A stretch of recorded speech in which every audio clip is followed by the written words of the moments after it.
안녕하세요. 11PM의 바닐라. 라떼입니다. 오늘 다룰 사연이 사연자분께서 12월에 보내주신 사연이거든요. 근데 지금은 이제 4월 7일이네요. 그분 입장에서는 당연히 저희를 믿고 신뢰해서 사연을 이제 보내주신 건데 네. 저희가 아무리 개인적인 사정이 있다고 하지만 반년 가까이 사연을 스킵해 두는 건 네. 너무 이제 죄송스러운 일입니다. 죄송하다는 말씀 먼저 드리고 오늘 준비된 사연 한번 바닐라 씨가 읽어보도록 하겠습니다. 네, 사연 읽어드릴게요. 저는 아버지가 이모랑 바람이 나가지고 중학교 1학년 때부터 중퇴를 했습니다. 그리고 엄마랑 누나랑 도망 나와서 여기저기 방황하면서 살았습니다. 어머니는 식당 일로 저희 남매를 먹여 살리셨고, 그렇게 살다가 제가 20살 되던 날부터 누나랑 알바를 시작했습니다. 그렇게 2년 정도 알바를 하고 22살 되던 해에 중학교 검정고시, 고등학교 검정고시, 그리고 수능을 봐서 대학교를 어거지로 합격했습니다. 학자금 대출을 해서 다녔는데 나름대로 잘 졸업하고 취업도 했습니다. 하지만 친가 외가 모두 저희에게 등을 돌려서 친척도 없어요. 저 과정 중에서 살고 싶었던 적이 없었죠. 사실 결혼하고 싶은 사람이 있는데 그 사람은 괜찮다고, 너만 있으면 괜찮다고 하는데 저의 지금 상황이 저를 너무 서글프게 만듭니다. 그 사연을 이제 요약을 해본다면 과거로 인해서 누군가한테 환영을 받지 못한 경험 그리고 자기 자신도 그런 걸로 인해서 자유롭지 못한 게 이 고민의 핵심이 아닐까 싶습니다. 제가 그거에 비중을 맞춰서 한번 이야기를 시작해 보겠습니다. 환경이 많이 바뀌었었어요. 내 장점들, 내가 그동안 자존감을 높일 수 있었던 장점들이 단점으로 변하거나 아니면 쓸모없는 기능으로 바뀌었던 때가 있었어요. 내 자신이 나름대로 내세울 점이 있다고 생각했는데 너무나 평범하구나. 나는 아무것도 아니구나. 라는 생각에 굉장히 우울해졌던 때가 있었어요. 처음에 제가 했던 거는 그거를 받아들이는 거였어요. 내가 아무것도 아니다라는 사실이 앞에 있었는데 그 사실이라는 게 너무 무서웠죠. 그러니까 약간 괴물처럼 그 괴물 같은 그 사실 앞에 서서 벌벌 떨면서 그냥 그 사실을 어쩔 수 없이 받아들였던 것 같아요. 그리고 두 번째 제가 여유가 났을 때는 지금 제가 당장 할 수 있는 일이 있는 거잖아요. 그냥 앞으로 나아가는 데서 당장 제가 해야 되는 일이 있었다는 거죠. 그 일에 집중하기로 했어요. 제가 어떻게 평가를 당하든 간에 그 사람들한테 제가 아무리 미천한 능력을 가지고 있더라도 여전히 그 사람들에게 보여줄 수 있고 줄 수 있는 무언가가 있다고 생각을 했던 거죠. 그래서 그런 것들에 집중해서 앞으로 나아가기 시작했어요. 그 사실이 아무렇지 않게 저한테 작용할 때까지는 당장 할 수 있는 일에 집중할 수밖에 없었다는 거죠. 그리고 나중에 가면은 제가 느꼈던 건데 그 사람들이 그런 문제는 신경도 안 쓰더라고요. 제가 그때서는 그 문제보다 저 자신이 크다는 걸 알게 되니까 온전히 그 문제를 해결할 수 있는 상황이 주어지게 되더라고요. 그래서 나중에 가면 그냥 나는 원래 그런 사람이다. 난 이런 사람으로서 이런 일을 한다. 이런 식으로 갔던 거죠. 그런 저만의 장점이 부각되기 시작한 다시 때가 오자 그 일들이 제 장점에 묻히고 사람들이 그런 거에 대해서 저 이상 신경을 안 쓸 때 제가 스스로 그 단점을 바라보고 제 스스로 그 마음속에 용서를 했던 것 같아요. 나란 사람에 대해서. 제가 그렇죠. 처음에 맞닥뜨렸던 것처럼 그 사실 자체가 괴물같이 서 있는 와중에 그 괴물을 조금씩 먹어치울 필요가 있다 생각해요. 발라 씨는 뭐 어떻게 생각하시나요? 사연자분이 이렇게 꺼내기 어려운 말씀을 저희한테 해주신 만큼 저도 제 옛날 이야기를 하면서 얘기를 한번 나눠볼게요. 때는 이제 3년 전에 제 군 생활로 거슬러 올라가요.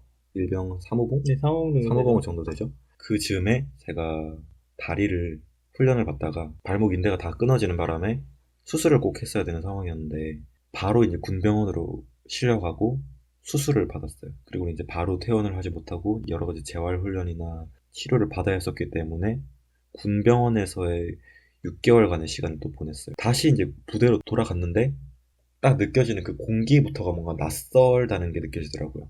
저를 많이 이뻐해 주시던 선임 병장분들은 전역을 하신 분들도 계셨고 낯설은 얼굴들이 많이 보였죠. 후임들이 많이 들어왔었고 그리고 저와 함께 군 생활을 했었던 동기들이 있었어요. 근데 그 동기들은 예전에 뭔가 친숙하고 친밀한 관계를 맺고 있던 동기들이 아니라 뭔가 서먹서먹하고 좀 낯설어진 동기들이었죠. 후임들 입장에서는 갑자기 어디서 상병이라는 사람이 왔는데 뭔가 좀 어리버리해요. 뭔가 이제 그 동안에 군대에서 익혔어야 될 여러 가지 업무라든지 그런 경험들을 많이 못하고 제가 상병이라는 계급을 단 거잖아요. 훈련을 나갔는데 텐트를 못 치는 거예요. 훈련을 나가면 야영을 되게 많이 해요. 그럼 필연적으로 텐트라는 걸 쳐야 되는데 어김없이 얼을 탔죠.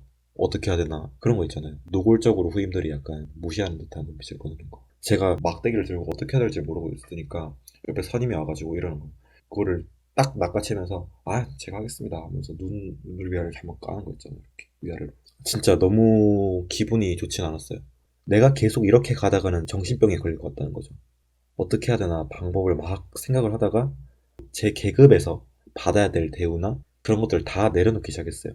상병됐으면 이제 누릴 건 누릴 그런 분위기인데 저는 그런 거를 마다하고 상병으로서는 하지 않아도 될 잡일까지 제가 도맡아서 했어요. 그런 진심이 통했는지 아니면 시간이 흘러서 그냥 그분들의 마음이 움직인 건지 모르겠지만 점점 더 나아졌어요. 부대원들이랑 정말 허물없이 잘 지내는 사이, 그리고 간부님들에게도 점점 이제 업무적으로도 인정을 받는 그런 정말 괜찮은 모습으로 변해가고 있는 저를 발견했죠.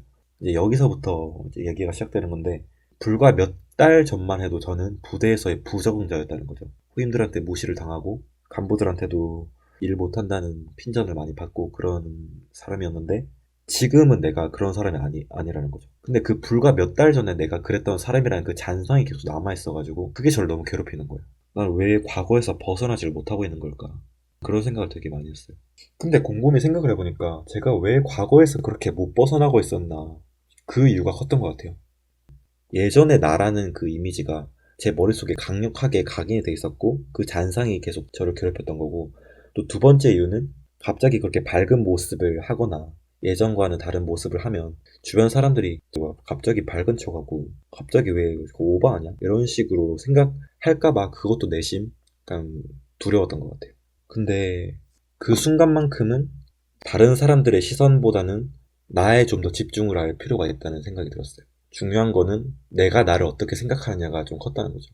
우선 나부터도 나를 그렇게 침울한 사람이라고 생각을 하고 있는데 어떻게 다른 사람들이 저를 그렇게 생각을 해주겠어요. 내면적으로 저 자신을 생각하고 있던 그 이미지를 바꾸는 것부터 먼저 시작을 하기 시작했어요. 일부러 밝은 노래도 많이 들으면서, 그리고 밝은 모습을 계속 형상화하면서 이미지화 시키면서, 그렇게 하다 보니까 뭔가 여유가 생기더라고요. 다른 사람들이 나를 어떻게 생각할까, 그런 것들이 어떻게 보면 제가 만들어낸 허상일 수도 있겠구나 하는 생각이 들었어요. 더 이상은 과거에 얽매이지 않는 그런 모습이 됐죠. 금방 이루어졌던 과정은 아니었던 것 같아요. 저는 옛날부터 좋아하던 말이 하나 있었거든요. 내가 나를 어떻게 생각하느냐, 그 관념이 나의 외부적인 모습에 결정짓는다. 약간 그런 거에서도 많은 힌트를 얻었던 것 같아요. 어떻게 보면 저희 둘의 이야기가 사연자분에게 도움이 될 수도 있고, 근데 저희가 핀트를 완전 잘못 잡은 걸 수도 있고, 4개월이나 늦은, 반년간 늦었던 사연 라디오가 지금 만약에 듣고 계신다면 어떤 의미로 다가오실지 저희는 감히 집착할 수 없지만, 최대한 그런 아픔에 대해서 공감을 한다는 거, 함께 할 수 있다는 거에 집중을 한다는 거니까 좀 알아주셨으면 합니다. 그러면 오늘 사연 라디오 방송 뜻깊은 방송이었던 것 같아요. 그래서 뭐 다음에 또 사연이 하나 들어온 게 있었거든요. 그래서 밀린 사연에 관해서는 저희가 충분히 방송으로 수고하겠습니다. 여전히 사연을 많이 보내주시면 좋을 것 같습니다. 사연은 메일로 보내주셔도 되고, 아니면 뭐 문자로도 보내주셔도 되고, 편하신 방법대로 사연을 계속 보내주시면 감사하겠습니다. 또 사연자분에게 다시 한번 깊은 사과의 말씀 드리면서 어떻게 이 방송이 마무리되셨으면 좋겠습니다. 그러면 오늘 방송은 여기까지 진행하는 걸로 하겠습니다.